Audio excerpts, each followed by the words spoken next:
Welcome to Pratap classes. दोस्तों, Pratap classes के YouTube channel पर आपका स्वागत है। तो आज है 15 जनवरी 2025 और 15 जनवरी 2025 के जितने भी इंडिया और वर्ल्ड के जो करंट अफेयर्स के क्वेश्चन बनते हैं, आज उनका अपने डिस्कशन करेंगे। पूरा वीडियो ध्यान से देखना और लास्ट में आपसे क्वेश्चन पूछूंगा जिनके जवाब आपको कमेंट बॉक्स में देना होगा। तो आज अपने पढ़ेंगे कि प्रधानमंत्री नरेंद्र मोदी ने मिशन मौसम का किया शुभारंभ। भारत ने तीसरी पीढ़ी की स्वदेशी एंटी टैंक गाइडेड मिसाइल का किया सफल परीक्षण। और आयुष्मान भारत प्रधानमंत्री जन आरोग्य को लागू करने वाला 34वां राज्य कौन सा है, इनकी आज हम चर्चा करेंगे पूरे लेटेस्ट न्यूज के साथ में। डेली आपको सुबह लाइव क्लास आपको मिलती है पूरे लेटेस्ट न्यूज के साथ में, पूरे फैक्ट के साथ में। तो करें स्टार्ट आज की क्लास। और आज है 15 जनवरी और 15 जनवरी को अपने बनाते हैं भारतीय सेना दिवस। तो हर साल 15 जनवरी को भारतीय सेना दिवस मनाया जाता है, क्योंकि यह दिन उन बहादुर सैनिकों को सलाम करने का दिन है जिन्होंने देश की रक्षा के लिए अपने प्राणों की आहुति दी है। उनके लिए 15 जनवरी को हर वर्ष भारतीय सेना दिवस मनाया जाता है। अब सभी साथी मुझे कमेंट में ये जरूर बताएं कि वर्तमान में अपने देश के सीडीएस कौन है और वर्तमान में जो है भारतीय सेना के जो प्रमुख अध्यक्ष हैं, जो महानिदेशक हैं, वो कौन है। आप मुझे जरूर कमेंट में बताओगे। देखते हैं, क्योंकि आज खास भारतीय सेना का दिवस है, तो इसलिए ये दो चीजें आपको अच्छे तरीके से याद होनी चाहिए। तो करें स्टार्ट आज की क्लास। सभी साथी करेंगे एक बार सेशन को लाइक शेयर। सभी साथियों को गुड मॉर्निंग। सबसे पहले हम करेंगे कल के क्वेश्चनों को रिवाइज। देखिए, 20 जनवरी 2025 को अमेरिका के नवनिर्वाचित राष्ट्रपति डोनाल्ड ट्रंप के शपथ ग्रहण समारोह में भारत का प्रतिनिधित्व कौन करेंगे? विदेश मंत्री डॉक्टर एस जयशंकर। 13 जनवरी 2025 को प्रधानमंत्री मोदी ने किस सुरंग का उद्घाटन किया जो श्रीनगर और लद्दाख के बीच हर मौसम में कनेक्टिविटी को सुनिश्चित करेगी? तो जेड मोड सुरंग। 2024 में भारत ने कितनी रिकॉर्ड नवीकरणीय ऊर्जा क्षमता जोड़ी जो 2023 की तुलना में 113% की वृद्धि दर्शाती है? वो है 30 गीगावाट। 12 जनवरी 2025 को जूनियर नेशनल कबड्डी चैंपियनशिप में हरियाणा की पुरुष और महिला टीम ने कौन से पदक जीते? तो पुरुष टीम ने गोल्ड और महिला टीम ने सिल्वर पदक जीता। 11 जनवरी 2025 को किस भारतीय एथलीट को अमेरिकी पत्रिका ट्रैक एंड फील्ड न्यूज ने साल 2024 में भाला फेंक में दुनिया का सर्वश्रेष्ठ एथलीट बना दिया? नीरज चोपड़ा। 11 जनवरी 2025 को गुजरात के अहमदाबाद में अंतर्राष्ट्रीय पतंग महोत्सव की शुरुआत किसने की? भूपेंद्र भाई पटेल ने। 11 जनवरी 2025 को माउंट इबू ज्वालामुखी फटा, जिससे 4000 ऊंचाई तक राख के बादल और लावा 2 किलोमीटर तक फेंका गया। तो ये कहां पर फटा था? इंडोनेशिया के अंदर। ये थे कल के क्वेश्चनों का रिवाइज हमने कर लिया। बाकी ये अपनी टेस्ट सीरीज चल रही है, वार्षिक करंट की टेस्ट सीरीज। इसके अंदर आपको डेली टेस्ट, डेली पीडीएफ और वीकली टेस्ट और मंथली टेस्ट आपको मिलेगा और मंथली पीडीएफ भी आपको मिलेगी। पीडीएफ सभी जितनी भी अपलोड है अपनी, उन आप सभी का प्रिंट निकाल के अच्छे तरीके से देने कर सकते हो। तो करें स्टार्ट आज की क्लास। सभी साथी करेंगे एक बार सेशन को लाइक शेयर। लाइक किया करो वीडियो को, क्योंकि मात्र 15 मिनट 20 मिनट की ये क्लास आती है जबरदस्त तरीके की। पहला प्रश्न देखो आपके सामने। प्रधानमंत्री नरेंद्र मोदी ने 14 जनवरी 2025 को भारतीय मौसम विज्ञान विभाग के 150वें स्थापना दिवस पर किस मिशन का शुभारंभ किया है? अब सबसे पहले मैं आपको बता देता हूं, क्योंकि 14 जनवरी को तो हमने बना दी है मकर संक्रांति और अब आ चुका है 15 जनवरी आज है। तो 15 जनवरी को भारतीय मौसम विभाग की स्थापना हुई थी।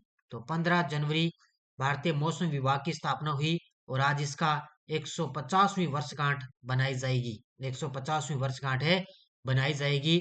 तो इसे 150वीं स्थापना दिवस पर इस किस मिशन का शुभारंभ किया? तो मिशन है मौसम। उत्तर क्या हो जाएगा इसका? ऑप्शन नंबर सी, मिशन मौसम की शुरुआत की है किसने? प्रधानमंत्री मोदी जी ने। क्योंकि भारतीय मौसम विभाग की स्थापना कब हुई थी? 1875 को इसकी स्थापना हुई थी। देखो, मिशन मौसम का शुभारंभ उद्देश्य अत्याधुनिक मौसम निगरानी तकनीक और प्रणाली विकसित करना। इसका महत्व क्या है? मौसम पूर्वानुमान और जलवायु प्रबंधन को सशक्त बनाना। अब आपको पता है पूरी तरह से अपना सिस्टम है वो हो चुका है, क्योंकि हमें पहले से ही जानकारी मिल जाती है कि आज का मौसम ये रहेगा, 2 दिन बाद में ये रहेगा, सब कुछ अपने को जानकारी मिलती है।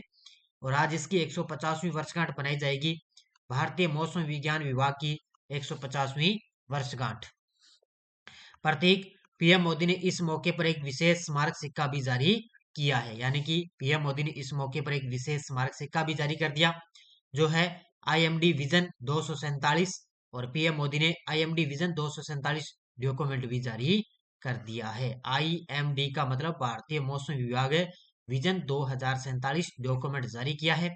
उद्देश्य, सटीक मौसम पूर्वानुमान, जलवायु परिवर्तन से निपटने की रणनीति और बेहतर मौसम प्रबंधन के लिए ब्लूप्रिंट, ये इसका मुख्य उद्देश्य रहने वाला है। तो जो चीजें मोदी जी से संबंधित है उसको आप अच्छे तरीके से पढ़ सकते हो। नेक्स्ट, भारत ने अपनी तीसरी पीढ़ी की स्वदेशी एंटी टैंक गाइडेड मिसाइल का क्या नाम रखा है? भारत ने अपनी तीसरी पीढ़ी की स्वदेशी एंटी टैंक गाइडेड मिसाइल है जिसका नाम रखा है नाग। क्या नाम रखा है? ये देखो क्या नाम रखा है, नाग। और अभी इसका परीक्षण किया गया है पोखरण। कहां पर किया गया? पोखरण जैसलमेर के अंदर इसका परीक्षण किया गया। और इसका जो विकास है, इसका जो विकास किया है वो किया है डीआरडीओ ने। याद रखना, विकास किया है डीआरडीओ ने, परीक्षण हुआ है पोखरण के अंदर। और वर्तमान में डीआरडीओ के अध्यक्ष कौन है? समीर वी कामत। याद रखना, साथ में back to back point, Sameer V Kamat. तो कौन सी मिसाइल है ये? नाग मिसाइल है। ये देखो आपके सामने तस्वीर के अंदर, देखो मिसाइल का नाम नाग, तीसरी पीढ़ी की स्वदेशी एंटी टैंक गाइडेड मिसाइल है। परीक्षण स्थल जैसलमेर की पोखरण फील्ड फायरिंग रेंज में इसका परीक्षण हुआ। और 3 बार इसका परीक्षण किया जा चुका है। देखो 3 बार परीक्षण हुआ है। सटीकता, सभी लक्ष्यों को पूरी सटीकता से नष्ट किया गया। इसकी गति है 230 मीटर प्रति सेकंड। क्या बात है, अभी कितनी स्पीड से है देखो इसकी गति। और इसकी मारक क्षमता 4 किलोमीटर दूर लक्ष्य को 17-18 सेकंड में नष्ट कर सकती है। 4 किलोमीटर की दूरी में अगर कोई चीज है ना, उसको ये 17-18 सेकंड के अंदर इसको नष्ट कर देगी। कौन सी? नाग मिसाइल।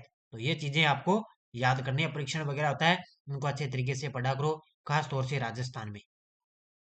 और इसका विकास रक्षा अनुसंधान विकास संगठन डीआरडीओ द्वारा। ये मिसाइल फायर एंड फॉरगेट तकनीक पर आधारित है। किस पर आधारित है? फायर एंड फॉरगेट तकनीक पर आधारित है। नाग मिसाइल को डीआरडीओ ने 300 करोड़ रुपए की लागत से विकसित किया। और इसका पहला परीक्षण 1990 में किया गया था। ये देखो पहला परीक्षण 1990 में, और अभी इस पर 300 करोड़ रुपए की लागत से इसका विकास किया गया है। 13 जनवरी 2025 को कौन सा राज्य आयुष्मान भारत प्रधानमंत्री जन आरोग्य योजना ABPMJAY को लागू करने वाला 34वां राज्य बना है? 13 जनवरी 2025 को कौन सा राज्य आयुष्मान भारत प्रधानमंत्री जन आरोग्य योजना लागू करने वाला 34वां राज्य बन गया? तो वो बन चुका है उड़ीसा राज्य। कौन सा बन चुका है? उड़ीसा राज्य बन चुका है। और ये आयुष्मान भारत प्रधानमंत्री जन आरोग्य योजना की शुरुआत कब हुई थी? इसकी शुरुआत हुई थी सन 2018 के अंदर। लेकिन अब इसको लागू करने वाला 34वां राज्य कौन सा हो गया? उड़ीसा राज्य। अब इसकी पूरी डिटेल बताऊंगा। देखो, घटना की तिथि 13 जनवरी 2025। उड़ीसा आयुष्मान भारत प्रधानमंत्री जन आरोग्य योजना को लागू करने वाला भारत का 34वां राज्य बन गया। अब इसके अंदर देखो कौन कौन सी संस्थाएं थी। एक तो था केंद्र सरकार का स्वास्थ्य मंत्रालय, राष्ट्रीय स्वास्थ्य प्राधिकरण, और एक है उड़ीसा का स्वास्थ्य और परिवार कल्याण विभाग। ये तीनों मिलकर इसके संस्थाएं थी। इसके अलावा प्रधानमंत्री जन आरोग्य योजना के कार्यान्वयन के लिए केंद्र सरकार और उड़ीसा सरकार के बीच में समझौता भी हुआ है। अब बात आई है प्रधानमंत्री जन आरोग्य योजना की, तो उसकी डिटेल मैं आपके सामने लेकर आया हूं। देखिए, आयुष्मान भारत, तो शुरुआत 2018, पूरा नाम प्रधानमंत्री जन आरोग्य योजना PMJAY। उद्देश्य आर्थिक रूप से कमजोर परिवारों के लिए स्वास्थ्य कवरेज प्रदान करना है। कवरेज प्रति परिवार 5 लाख रुपए वार्षिक द्वितीयक और तृतीयक देखभाल के लिए, यानी कि प्रति वर्ष कितना मिलेगा इसके अंदर? 5 लाख रुपए वार्षिक। जो कमजोर वर्ग के परिवार है ना, उनको स्वास्थ्य कवरेज ये प्रदान करना है। लाभार्थी 10.74 करोड़ परिवार हैं और लगभग 50 करोड़ लोग इसके अंदर शामिल हैं। इलाज 29,000 प्लस अस्पतालों में कैशलेस और पेपरलेस उपचार इसके अंदर किया जाता है। तो अभी वर्तमान में भी चल रहा है। बाकी ये चीजें आपको सब कुछ पता है। तो इसकी शुरुआत याद रखना सन 2018 2018 के अंदर। किसने 13 जनवरी 2025 को उड़ीसा में प्रमुख डेयरी और पशुधन पहल का उद्घाटन किया है? ये देखो तस्वीर में आपके सामने है अपने देश की राष्ट्रपति द्रौपदी जी मुर्मू। इन्होंने 13 जनवरी 2025 को उड़ीसा में प्रमुख डेयरी और पशुधन पहल का शुभारंभ किया है, क्योंकि पशुधन क्षेत्र में दूध का उत्पादन बढ़े, इसलिए उन्होंने उड़ीसा के अंदर इसकी शुरुआत की है। तो राष्ट्रपति द्रौपदी मुर्मू ने 13 जनवरी को वर्चुअली उड़ीसा में प्रमुख डेयरी और पशुधन पहल का उद्घाटन किया है। उद्देश्य क्या रहेगा?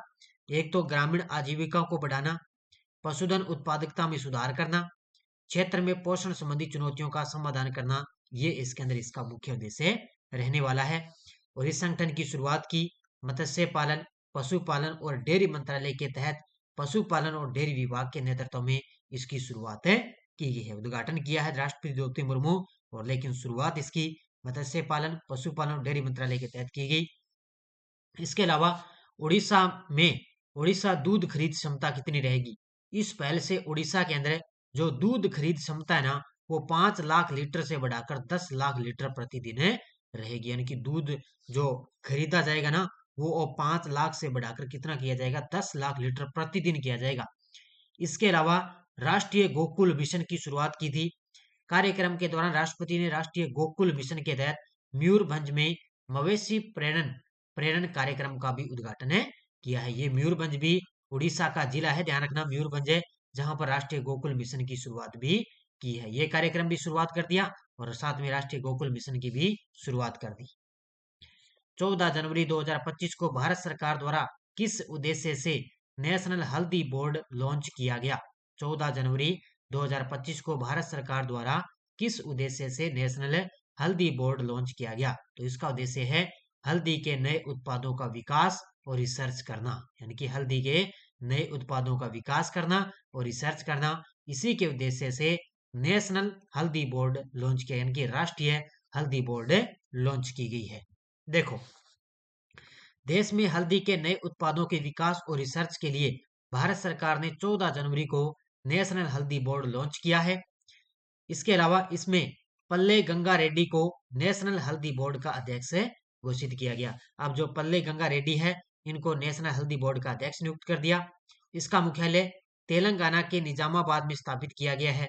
कहां पर है? तेलंगाना के निजामाबाद में। अब देखो भारत की हिस्सेदारी, वैश्विक हल्दी व्यापार में भारत की हिस्सेदारी कितनी है? 62% है। यहाँ पे 62%। और साल 2023-24 के दौरान 226.5 मिलियन डॉलर मूल्य की 1.62 लाख टन हल्दी और हल्दी उत्पादों का निर्यात किया गया है। ये आर्थिक समीक्षा के इस प्रकार के क्वेश्चन बनते हैं जो आपको मोटे मोटे थोड़े आंकड़े आपको थोड़े से ध्यान में रखा करो, क्योंकि थोड़ा सा अगर गहराई में आता है तो आंकड़े भी आपसे पूछे जा सकते हैं। तो भारत की हिस्सेदारी इसके अंदर कितनी रहेगी? 62%। और कौन सा ये लॉन्च किया? नेशनल हल्दी बोर्ड लॉन्च किया। नेक्स्ट देखो, निम्नलिखित में से कौन सा भारत की नवीकरणीय ऊर्जा की कुल स्थापित क्षमता के बारे में सही है? अब देखो, इस प्रकार का प्रश्न है ना, नवीकरणीय ऊर्जा, ये सीधा का सीधा आएगा फर्स्ट ग्रेड के अंदर, क्योंकि स्पेशल टॉपिक है करंट में नवीकरणीय ऊर्जा का। और ये जो बुक आएगी ना, उसके अंदर अलग से आपको नवीकरणीय ऊर्जा के क्वेश्चन देखने को मिलेंगे, वो भी करंट के। तो भारत की नवीकरणीय ऊर्जा की कुल स्थापित क्षमता के बारे में सही है, तो इसका उत्तर हो जाएगा भारत की नवीकरणीय ऊर्जा की कुल स्थापित क्षमता दिसंबर 2024 तक 209.44 गीगावाट तक पहुंचे चुकी है। इसका उत्तर नंबर हो जाएगा ऑप्शन नंबर बी, यानी कि जो भारत की नवीकरणीय ऊर्जा क्षमता है वो दिसंबर 2024 की बात करें तो 209.44 गीगावाट तक पहुंचे चुकी है। ये है ताजा आंकड़ा आपके लिए। अब इसकी पूरी डिटेल में लेकर आया हूं। नवीकरणीय ऊर्जा क्षमता दिसंबर 2024 का मैंने बता दिया कितनी होगी? 209.44 गीगावाट। दिसंबर 2023 की बात करें तो कितनी थी? 180.80 गीगावाट। यानी कि साल 2024 में कुल 28.64 गीगावाट की बढ़ोतरी हुई, जो पिछले साल के मुकाबले 15.84 वृद्धि को दर्शाता है। यानी कि अब की बार इसके अंदर क्या है? वृद्धि हुई है। पिछले 2023 में था 180.80 और अब की बार हो गया 209.44। इसके अलावा सौर ऊर्जा की बात करें तो साल 2024 में सौर ऊर्जा 24.54 गीगावाट की बढ़ोतरी हुई, जो साल 2023 में 73.32 गीगावाट से साल 2024 में 97.86 गीगावाट तक, यानी कि 33.47% की वृद्धि को दर्शाता है। तो सौर ऊर्जा के अंदर भी वृद्धि हुई है और धीरे धीरे लगभग आपको पता है सौर ऊर्जा के क्षेत्र में भारत ने सबसे ज्यादा नवीकरणीय ऊर्जा क्षमता को बढ़ाया है। इसके अलावा वही साल 2024 में अतिरिक्त 3.42 गीगावाट स्थापित होने से कुल पवन पवन ऊर्जा क्षमता बढ़कर 48.16 गीगावाट हो गई, जो 2023 में 7.64% की बढ़ोतरी है। अब देखो सारी चीजें आ गई, सौर ऊर्जा आ गई, पवन ऊर्जा आ गई। भारत ने साल 2030 तक 500 गीगावाट नवीकरणीय ऊर्जा प्राप्त करने का लक्ष्य रखा है। ये पॉइंट आपसे पूछा जा सकता है, ये पॉइंट याद ही रखना कि भारत ने कब तक है 500 गीगावाट नवीकरणीय ऊर्जा प्राप्त करने का लक्ष्य रखा। तो 500 या आपसे सन भी पूछा जा सकता है, ये लाइन याद रखना खास तौर से फर्स्ट ग्रेड वाले। विवादित चुनाव के बाद तीसरे 6 वर्षीय कार्यकाल के लिए शपथ लेने वाले वेनेजुएला के 46वें राष्ट्रपति कौन बने हैं? तो वो बन चुके हैं Nicolas Maduro. Option number B कौन बन गए? Nicolas Maduro. तो वेनेजुएला के राष्ट्रपति निकोलस मादुरो 46वें राष्ट्रपति बन गए हैं। इन्होंने विवादित चुनाव के बाद अपने तीसरे 6 वर्षीय कार्यकाल के लिए इन्होंने शपथ ले ली है।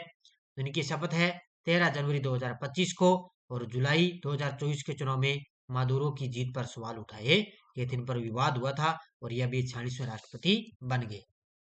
ये टेलीग्राम ग्रुप है, कोई सूचना आती है, कोई लिंक आ गया, कोई नोटिफिकेशन आ गया, सब आपको टेलीग्राम पे सूचना मिलती है। पिछले video question, index international air transport authority के अनुसार 2025 में ले पासपोर्ट इंडेक्स में भारत की रैंकिंग क्या है? 85वें स्थान पर है। बहुत सारे विद्यार्थियों ने बड़े गजब के जवाब दिए, उन सभी साथियों को बहुत बहुत शुभकामनाएं। और इसके अंदर आपको पता है सिंगापुर सबसे टॉप पर है। सिंगापुर पिछले वर्ष भी सबसे टॉप पर रहा और अब की बार भी सिंगापुर सबसे टॉप पर है, और दूसरे स्थान पर आ गया जापान। याद रखना इसको अच्छे तरीके से। अब देखो क्वेश्चन फॉर यू, दक्षिण भारत की पहली संक्रामक रोग अनुसंधान और निदान प्रयोगशाला कहाँ स्थापित की जाएगी? चेन्नई, बेंगलुरु, हैदराबाद, कोच्चि? इसका जवाब देना है। अब देखो आपके लिए यस्टरडे डोज क्या थी। राष्ट्रपति द्वारा घोषित आपातकालीन प्रावधानों में कौन सा प्रकार संसद की मंजूरी के बिना 6 महीने से अधिक जारी नहीं रह सकता?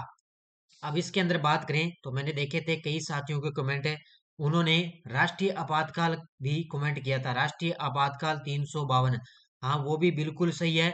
दोनों दो उत्तर होंगे इसके, एक ये भी होगा वित्तीय आपातकाल 360 है, और राष्ट्रीय आपातकाल जो 352 है, ये दोनों के दोनों इसके बिल्कुल राइट आंसर है। दो इसके आंसर आएंगे, लेकिन एग्जाम के अंदर आपके क्वेश्चन आएगा तो दोनों ऑप्शन में नहीं होंगे।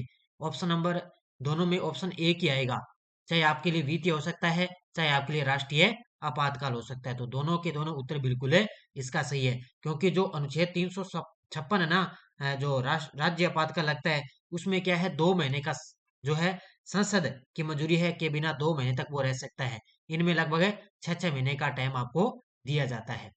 राष्ट्रपति के खिलाफ महाभियोग चलाने की प्रक्रिया संविधान के किस अनुच्छेद के वर्णित है? तो ये अनुच्छेद है 61 के तहत। अब ये मत समझना कि यहाँ पे सर वित्तीय आपातकाल 360 नहीं होगा, ये भी बिल्कुल सही है। और जो आपने बताया ना राष्ट्रीय आपातकाल जो 352 वाला, वो भी बिल्कुल सही है। दोनों बिल्कुल है सही है इसके। यदि राष्ट्रपति पद रिक्त हो जाता है तो अधिकतम कितने दिनों के भीतर नए राष्ट्रपति का चुनाव होना चाहिए? तो 6 महीने तक। तो ये बिल्कुल सही है। अच्छे तरीके से मैंने देखे थे सभी साथियों के जवाब। बहुत सारे विद्यार्थियों को बहुत बहुत शुभकामनाएं। अब देखो आपके लिए नेक्स्ट डोज क्या है। उच्चतम न्यायालय में सर्वोच्च न्यायाधीश के रूप में नियुक्त होने वाले पहले व्यक्ति का नाम क्या था?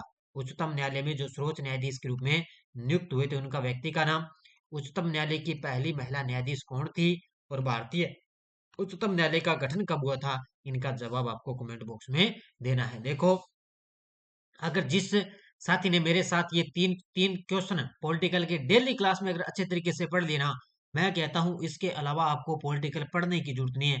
6 महीने मेरे साथ, 6 महीने मेरे साथ अगर पॉलिटिकल इस प्रकार पढ़ोगे ना, मैं कहता हूं जो मैंने करवा दिया सीधे सीधे यहाँ से लगभग वहीं से क्वेश्चन में ही घुमा फिरा के आपसे क्वेश्चन एग्जाम में देखने को मिलेगा। इससे बाहर आपका पर्सन जाएगा नहीं। जिस विद्यार्थी ने अगर लगातार मेरी क्लासेस देखी है, और मैं निश्चित तौर से आपके लिए ये सारी जितने भी मैं आपको ये जो पीछे आपको ये क्वेश्चन दे रहा हूँ नेक्स्ट डोज में, ये मैं लगभग 15 या 20 दिन कंप्लीट होने के बाद में इसकी अलग से आपको एक यूट्यूब पर वन लाइनर के तौर पर आपको मैं क्लास प्रोवाइड करवाऊंगा, जिससे आपका अच्छे तरीके से और भी वहां पर रिवाइज हो जाएगा। तो अच्छे तरीके से पढ़ो। बाकी करंट की अपनी टेस्ट सीरीज चल रही है, यूआरओ सब अपनी फर्स्ट ग्रेड वगैरह है। इसके अलावा शिक्षा मनोविज्ञान है, जेल प्रहरी, चतुर्थ श्रेणी कर्मचारी, इन सभी की टेस्ट सीरीज चल रही है। और ये डेली, वीकली, मंथली ये आप टेस्ट सीरीज ले सकते हो। बस अपना इतना काम करते जाओ, बस वीडियो को आप जाते जाते लाइक करना, शेयर करना भी आपका काम है। तो धन्यवाद। जय हिंद, जय भारत।